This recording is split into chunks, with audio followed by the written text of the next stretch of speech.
इम्तियाज़ जलील साहब के यहाँ जश्न मनाया गया और उसकी चर्चाएं जो है खूब हुई है और होने भी चाहिए, क्योंकि इम्तियाज़ जलील साहब कुछ ऐसे ही बड़ी जीत के जो है हकदार भी थे और जीत भी रहे हैं। कितने वोट ला रहे हैं और कितने वोटों से लगभग इनकी जीत हो रही है, इनके बारे में बातें करेंगे इस वीडियो के अंदर। जैसे कि आप सबको पता है कि 13 मई को औरंगाबाद के अंदर जो है चुनाव वोटिंग हुई, ठीक उसी तरीके से जैसे हैदराबाद के अंदर भी हुआ और ठीक उसी तरीके से जैसे हैदराबाद के अंदर आंकड़े बता रहे हैं कि असदुद्दीन ओवैसी साहब की एक तरफा जीत हो रही है, उसी तरीके से इम्तियाज़ जलील साहब की जो है एक बड़ी जीत बताई जा रही है। कितने वोट ला रहे हैं उसके बारे में बातें करेंगे, लेकिन सबसे पहले बहुत सारे लोग ये जानना चाह रहे थे कि AIMIM पूरे भारत के अंदर कितने सीटों पर फाइनली चुनाव लड़ रही है। इसके बारे में सही जानकारी किसी को नहीं है, या यूँ कहें कि कुछ कुछ है कुछ कुछ नहीं है। उसके बारे में जान लेते हैं। और झारखंड से भी MIM 2 सीटों पर अपना उम्मीदवार उतारा है, वो कौन कौन से हैं और कितने सीटों पर जीत हासिल कर सकते हैं,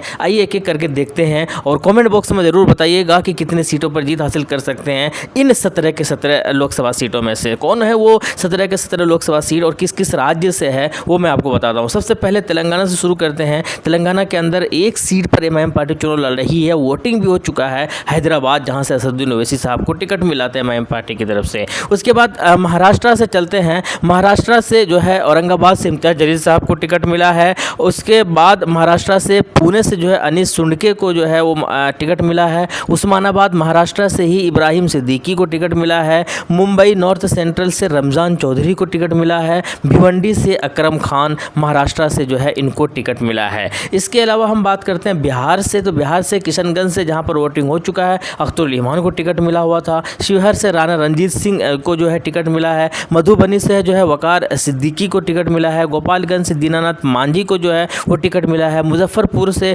लोकसभा का जो टिकट है MIM पार्टी की तरफ से वो अंजारुल हसन को मिला हुआ है। महाराजगंज से अखिलेश्वर संघ को जो है वो टिकट मिला हुआ है। पाटलिपुत्र से फारूक रज़ा डब्लू को जो है वो टिकट मिला हुआ है। काराकट से प्रियंका चौधरी से MIM पार्टी से टिकट मिला हुआ है। वाल्मीकि नगर से जो है वो डॉक्टर राशिद अजीम जी है, वो बिहार से जो है वो उनको टिकट मिला हुआ है। इसी तरीके से अब झारखंड की तरफ चलते हैं, तो झारखंड से जो है राजमहल से जो है एक ये सीट रिजर्व था ST, तो पाल सोरेन को यहाँ से टिकट दिया MIM पार्टी ने। और गोड्डा से जो है मंसूर आलम को जो है वो टिकट दिया है। तो कुल मिलाकर 17 के 17 लोकसभा सीट पर जो है MIM पार्टी ने पूरे भारत के अंदर टिकट दिया है। तेलंगाना से एक है, महाराष्ट्र से कई सारी सीटें हैं, बिहार से सीटें हैं और इसके बाद झारखंड से 2 सीटें हैं। तो ये जो टोटल 17 लोकसभा सीट है जहाँ से AIMIM पार्टी जो है अपना चुनाव लड़ रही है इस बार। और इन 17 में से 3 सीट तो फिक्स है और कुछ सीट पर जो है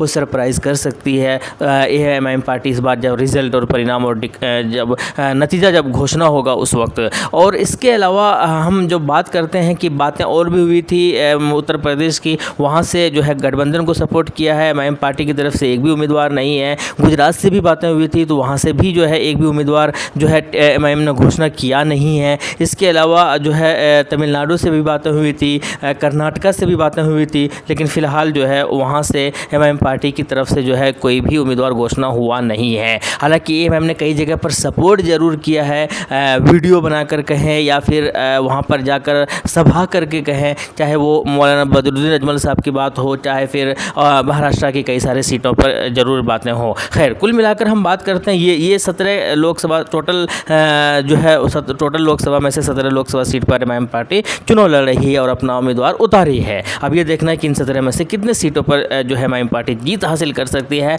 कमेंट बॉक्स में आप ज़रूर बताइएगा कि इन 17 में से कितने सीटों पर MIM पार्टी जो है वो जीत हासिल कर सकती है इस बार लोकसभा का चुनाव का जब परिणाम आएगा। तो चलिए हम चलते हैं महाराष्ट्र की ओर। महाराष्ट्र से इम्तियाज़ जलील साहब के यहाँ पर जो है वो वोटिंग हो चुका है, वोटिंग मुकम्मल हो चुका है और आंकड़े अब बता रहे हैं, आंकड़े बहुत कुछ बयां कर रहे हैं। वहाँ के जो इन्वायरमेंट है वो बहुत कुछ बयां कर रहा है, वहाँ के लोग बहुत कुछ बयां कर रहे हैं, वहाँ के लोगों के समर्थन बहुत कुछ बयां कर रहे हैं। इसी वजह से इम्तियाज़ जलील साहब के यहाँ जो है कहीं ना कहीं जश्न भी मनाया गया, कहीं ना कहीं लोगों से मिला भी गया और उसकी खूब चर्चाएं भी हुई। जिस तरीके से शाहरुख खान जो बॉलीवुड के एक अभिनेता है, हीरो है, एक्टर है, उनके घर के आगे जिस तरीके से लोग खड़े होकर एक तरीके से दीदार के लिए या यूँ कहें कि उनके इशारे के लिए जिस तरह लोग बेताब होते थे, ठीक उसी तरीके के कुछ मंजर जो है यहाँ से भी देखा गया है, लोग कंपेयर भी कर रहे हैं। हालांकि हालांकि कुछ लोग ये ज़रूर कह रहे हैं कि पहले जीत का परिणाम आने दीजिए, उसके बाद जश्न मनाना चाहिए था। लेकिन खैर कुल मिलाकर जीत का जश्न जो है ये बहुत कुछ बयां कर रहा है।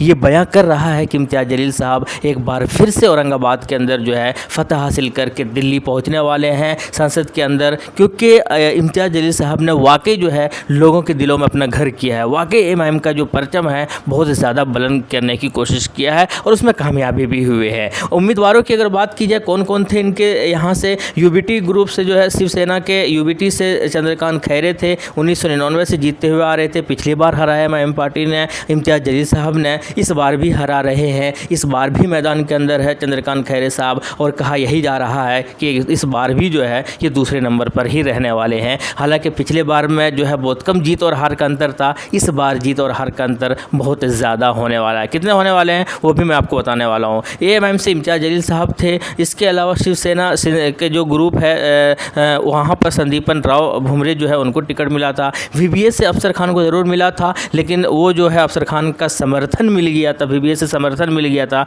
इम्तियाज़ जलील साहब को। इससे इम्तियाज़ जलील साहब की पार्टी और या इम्तियाज़ जलील साहब का जो मजबूती जो है और भी ज़्यादा इसके अंदर मज़ीद इजाफा हुआ था। खैर कुल मिलाकर ये जो उम्मीदवार थे इनके सामने, और कहा यही जा रहा था कि चंद्रकांत खैरे क्या एक बार फिर से वापसी कर सकते हैं, क्योंकि बड़े नेता थे, 1999 से जीतते हुए लगातार आ रहे थे। 2014 में भी जीते, 2009 में भी जीते, 2004 में भी जीते, 1999 में भी जीते, लेकिन 2019 के अंदर जो है इम्तियाज़ जलील साहब ने इनको हराया था। तो क्या इस बार जो है इम्तियाज़ जलील साहब एक बार फिर से हरा पाएंगे? कुछ लोग हालांकि ये ज़रूर कह रहे थे कि तुक्के से हराया गया था। हालांकि तुक्का उक्का कुछ नहीं होता। तुक्का से इसलिए कहा जा रहा था 2019 के अंदर क्योंकि जीत और हार का अंतर सिर्फ 4,492 वोट ही था। यानी कि इम्तियाज़ जलील साहब ने 3,89,042 वोट लाए थे, जबकि चंद्रकांत खैरे ने 3,84,550 वोट लेकर आया था। तो यही कहा जा रहा था कि जीत और हार का जो अंतर है वो सिर्फ 4,492 वोट है, इसीलिए ये तुक्का हो गया था। लेकिन आने वाले वक्त में इम्तियाज़ जलील साहब जीत नहीं पाएंगे। लेकिन ऐसा कुछ भी नहीं है,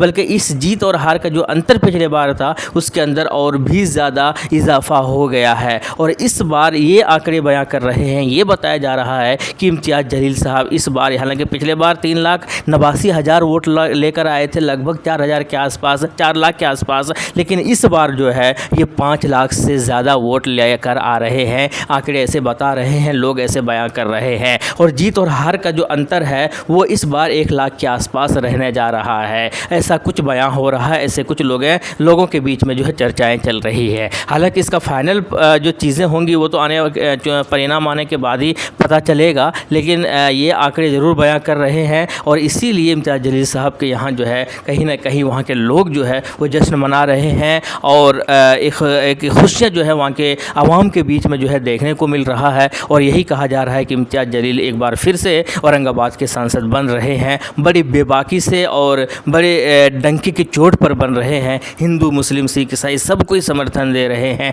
क्योंकि सबके बीच में जो है इम्तियाज़ जलील साहब ने दिल खोलकर वहाँ पर सेवा करने की कोशिश भी किया था। खैर आपकी क्या राय है कमेंट बॉक्स में ज़रूर बताइएगा और मिलते हैं नेक्स्ट वीडियो में। थैंक यू, जय हिंद, लव यू।